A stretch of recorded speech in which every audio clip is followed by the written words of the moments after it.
The summit hall gleamed with crystalline architecture that had witnessed 2 millennia of uneasy peace. General Nexara stood at the human delegation table, her uniform bearing the scars of 100 campaigns fought not with weapons, but with words and diplomacy. Across the vast chamber, the Galactic King Thixaran lounged upon his throne of living metal, his 4 eyes gleaming with something that looked disturbingly close to amusement. "You overestimate your position, General." Thixaran's voice echoed through the hall's translation matrix. "Humanity survives because we allow it." Nexara's jaw tightened, but her voice remained steady. "Humanity survives because we earned our place at this table. The Treaty of Terra was signed in blood, yours and ours."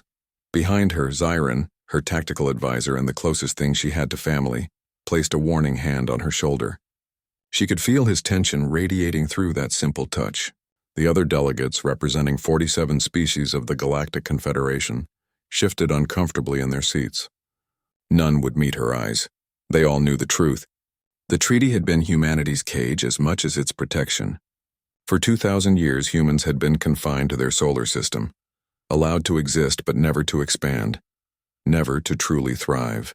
They had become the Confederation's curiosity, a species of surprising resilience kept in a gilded prison. "Perhaps," Thixaran continued, rising from his throne with predatory grace, "it is time to renegotiate the terms of your existence."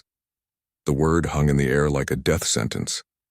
"We will not yield our sovereignty," Nexara declared, her voice cutting through the murmurs that rippled across the assembly.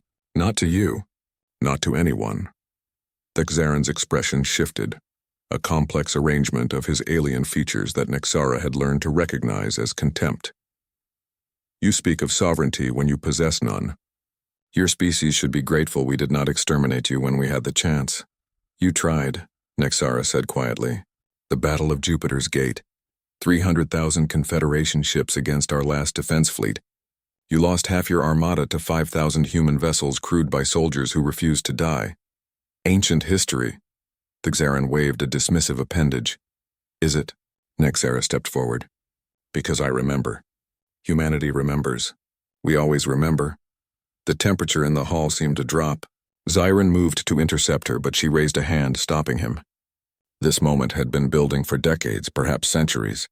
The treaty had been a stopgap, a temporary measure that had calcified into permanent oppression. "You want to renegotiate?" Nexara's voice grew harder. "Then let's discuss why your mining corporations are strip mining asteroids.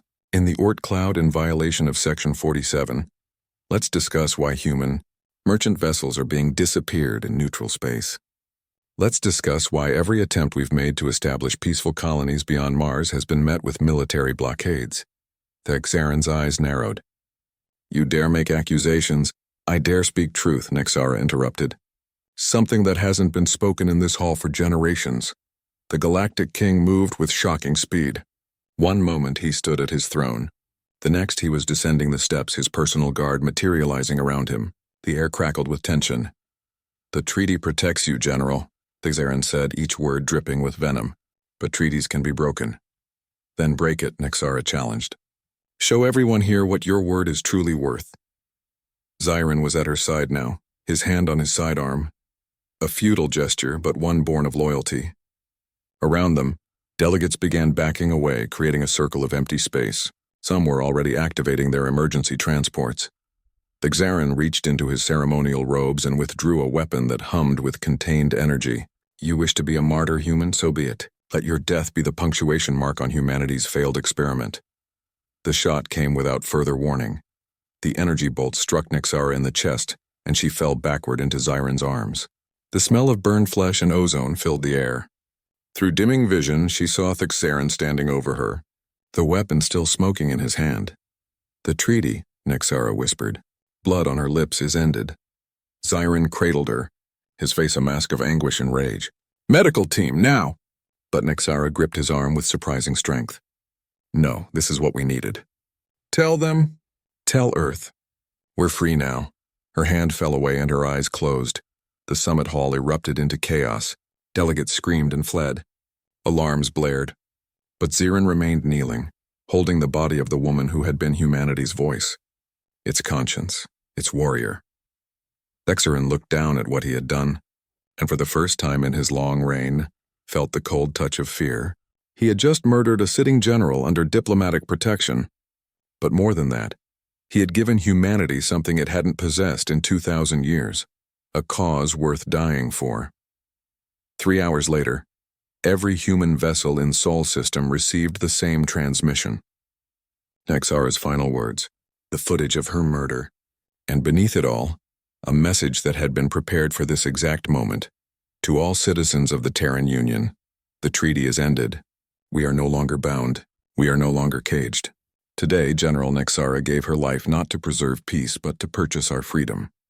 The Confederation believed us broken, domesticated, harmless. They were wrong. We are humanity. We remember our wars. We remember our defeats. And we remember how to fight. The fleets are launching. The colonies will rise. And we will show the galaxy what 2,000 years of suppressed evolution has created. For Nexara, for Terra, for freedom. In the depths of space, engines that had been secretly prepared for decades roared to life. Colony ships that were supposed to be civilian vessels activated military-grade shields. Mining stations revealed themselves to be forward operating bases. Humanity had spent 2 millennia pretending to be caged. They had been planning, and now, with Nexara's blood as the ink that voided their chains, they were unleashed. Thexerin had made a fatal error. He had assumed humanity's compliance meant humanity's surrender. He had forgotten the most important lesson from the Battle of Jupiter's Gate. Humans don't break. They bend, they adapt, they endure, and when you finally push them too far, they don't just fight back, they win.